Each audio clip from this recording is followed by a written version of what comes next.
To talk about the rest of the prophecies, I will have to talk to you about what the Vedas mean.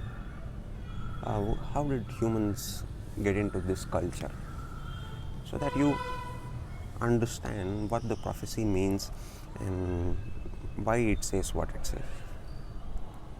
So I'll give you a timeline first. Human beings have existed on this planet for 300,000 years, and civilization started 10,000 years ago. So if I have to put it on a scale so that you get a visual picture of it, let us take 10,000 years as 1 centimeter, then 300,000 would be 30 centimeter, which means if I place my arm from this end here, if civilization started, the last tip that is lesser than the length of my nail is the time for which we had civilization. Before that, we never cultivated. That is when agriculture started. When agriculture started, we had priests. When we had priests, we had kings. When we had kings, we had slaves. Until then, human beings were mostly scavenging, hunting and gathering. So, starting agriculture was more like domestication of ourselves. We started moving a lot lesser, just as in animal domestication. We compromised on a lot of things so that we could cultivate crops. So, what happened before civilization? When we had to identify, we made particular sounds. What was the need for identification? For example, you have a male or a female baby. You have to tell what gender it is. Then you make a particular sound. And you have to reference a particular person. Then you make a particular sound. So root sounds came into picture.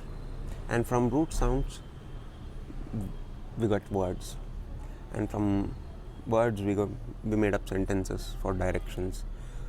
And what are the things that people before agriculture generally spoke of? They were all out in the wild.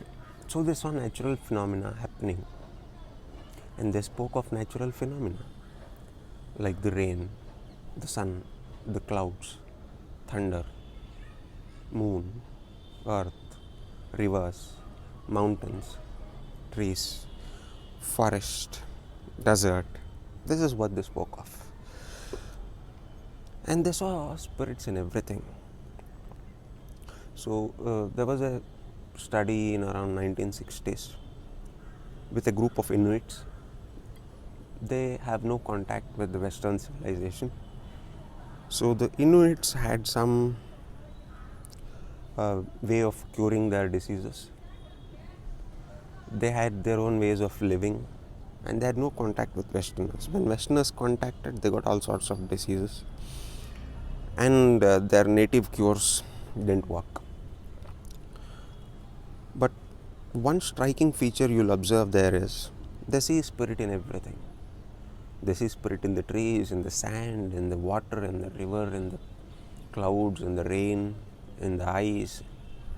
Everything has spirit, everything has intent. So if I have to tell that I got, I stumbled upon a rock, then I would say I stumbled upon her. So I'm not having this, there's no gender other than male and female. So what is this male gender and female gender? The male gender is generally attributed to sun, moon, things that are ferocious at times whenever needed. Thunder, again the male gender. What is the female gender? What does being female mean? Womanliness, I mean. You see womanliness attributed to earth, rivers, What is the striking characteristic that they saw in women? So they started calling it she. It is the ability to tolerate, ability to bear. That is what defines womanliness. Ability to get aggressive when needed, but stay within limits is what determines manliness. And if it is for the betterment of humanity, then both are good. So the natural forces which are good for our survival are our gods, and those which are against us are our demons. I'll elaborate on this. So when we get into actual details of what the Vedas say, so in Rig Veda you have it is mentioned time and again that Indra killed Vritra. Vritra is seen as a demon. Indra is seen as a god. So Indra, what is his weapon? It is the lightning. So people today are looking at movies, serials where Indra or Chandra or whatever be the gods, they are represented as human beings, normal human beings in our physical forms. But that is not what people were talking about. They were literally looking at the lightning and talking. They were literally looking at the sun and telling him, looking at the sun. If you say him looking at the sun, that does not have to be a person standing in front of you. And if you say she looking at a river, then that is not a she female human form. It is she, the river herself. So if Indra killed the Vritra, how did that happen? They observed this happen. And what is the science behind this and how does it work? When lightning occurs, because of lightning, a lot of nitrogen is deposited. And Vritra is the desert, the drought. So when you have a desert and nitrogen is deposited, then plants start growing there. So that is how it must have happened. That is how it would have happened. But if they knew about nitrogen or not is another point. But they have seen it happen and they have spoken about it, and they have spoken about it to their next generation, and it has been spoken to the next generation. I have to tell you another important thing. There's a difference between religion and culture. A religion needs a prophet. A culture does not need a prophet. Hinduism does not have a prophet. It is not a religion. It is a culture. What is culture? In any particular species, the non-genetic information that is passed on to the younger individuals of that particular species is their culture. So, as a part of the non-genetic information passed on to younger ones of our species, we passed on what happened in the nature and what forces were favorable to us and what forces were not favorable to us. The forces favorable to us were our gods, and the forces that are not favorable to us were the demons, the devils. I'll tell you a little more about the Vedas. I'll give you another example of how they describe the forces of nature. There's a verse in Rig Veda, Agni. You who are born of two mothers, bless us and always be supportive to us. If Agni is born of two mothers, and this is clearly mentioned in the Rig Veda, what does that mean? They are telling Agni not like a human being. One human being can never be born from two mothers. They are looking at fire and saying, addressing fire as he, and while they address fire as he, they are also telling that he is born from two mothers. So what are mothers? If I stumbled upon a rock, I will say she, which means the rock is a she.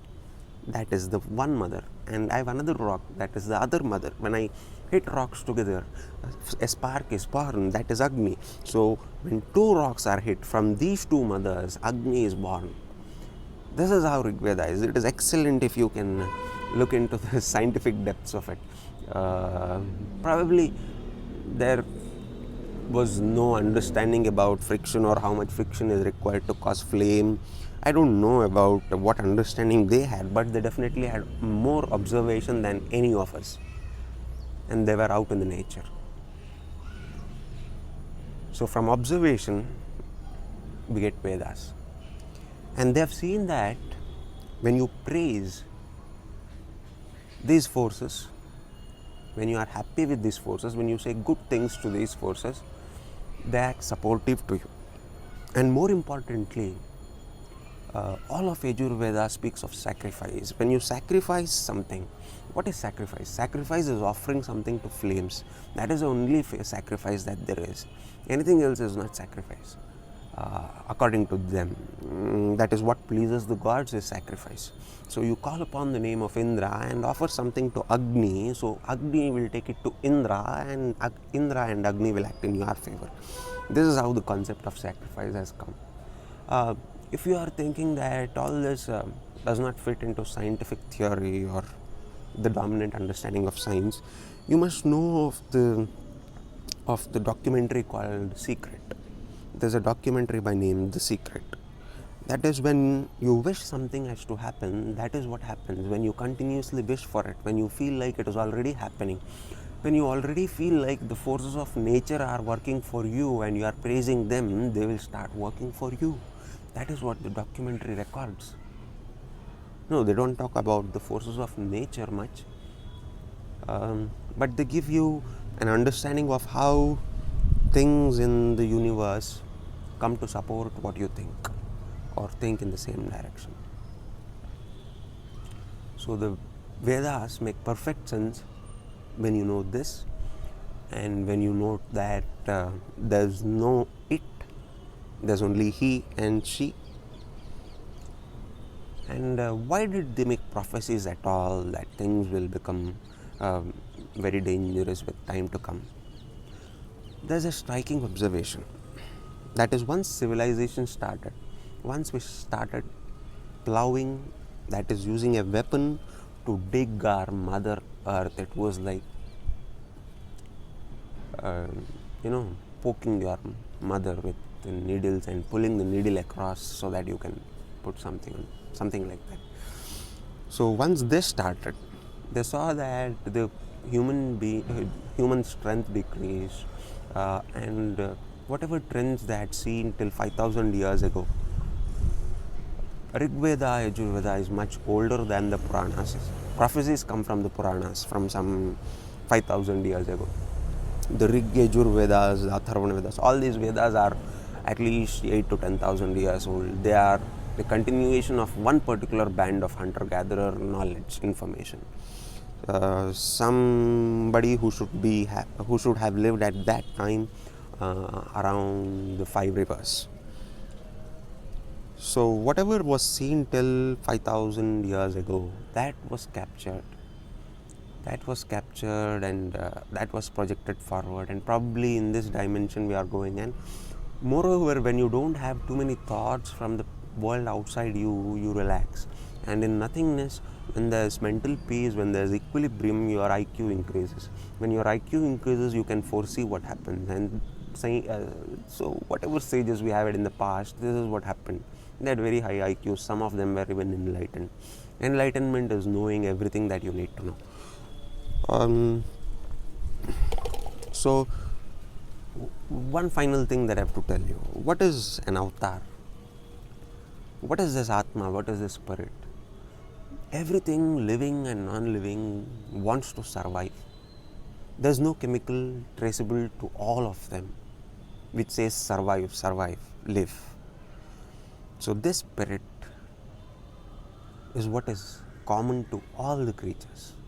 I have to survive. The nature also has a spirit that tells life survives. When this kind of spirit gets into a human form, then that becomes a force of nature impossible to stop. And that would have much higher wisdom, much more intellect, and would be more intelligent than all of humanity put together. The other humanity, I mean. So this is what happened with Ram, with Shri Krishna. But they all had proper education, proper guidance, and proper wisdom, and the timing to pick up that intellect. When everything synchronizes, prophecies come true. We'll see how this prophecies, the rest of prophecies of Kali Yuga, if they've come true or are about to come true, we'll check out that.